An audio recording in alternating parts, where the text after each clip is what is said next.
దగ్గరకొస్తూనే చటుక్కున దాని నడుము గిల్లేసి, ఇక్కడేం చేసినావే? ఎదురుగా కరెక్ట్గా ఇంచు గ్యాప్లో నిలబడి సూటిగా చూస్తూనే అడిగాడు. గిచ్చించుకొని గిల్లించుకొని అలవాటైపోయిన దాని బాడీకి అది పెద్దగా అనిపించక ఈసారి నొప్పి ప్లేస్లో ఏదో తెలియని కొత్త ఫీల్ దాని మనసుని తాకుతున్నా తాకిన ఆ అనుభూతిని బయటికి కనిపించనీక ముందుకు వేసుకున్న జడని వెనక్కి నెట్టి, కనిపించట్లేదా ఏం చేస్తున్నానో వంకరగా చూస్తూ చెప్పింది. ఆహా, ఎంతసేపటికి నా డెవిల్ బయటకు వచ్చిందే. ఏంటి డెవిలా? హా బేబీ, నా డెవిల్ బేబీ. పొద్దున్న అలా సైలెంట్గా ఉంటే నాకు నచ్చలే అబ్బా.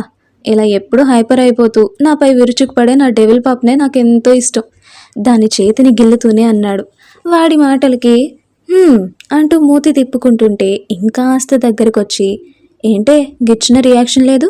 ఇప్పటికీ టాప్ లేచిపోయేలా గొంతేసుకొని అరవాలి కత్తమ్రు ఏంటి కదా? కళ్ళెగరేసి మరీ అడిగాడు. 1 2 3 సార్లు అంటే అలానే రియాక్ట్ అవుతా. రోజుకి ఎన్నిసార్లు తెలియని అన్నిసార్లు గిచ్చుతుంటే ఇంకెన్నొప్పి తీస్తుంది. అందంగా కదులుతున్న దాని పెదాల అందాల వైపే చూస్తూ, అంత అలవాటైపోయావా నాకు? మీదకొచ్చేశాడు ఒక టైప్ ఆఫ్ ట్రాన్స్లో మాట్లాడుతూ.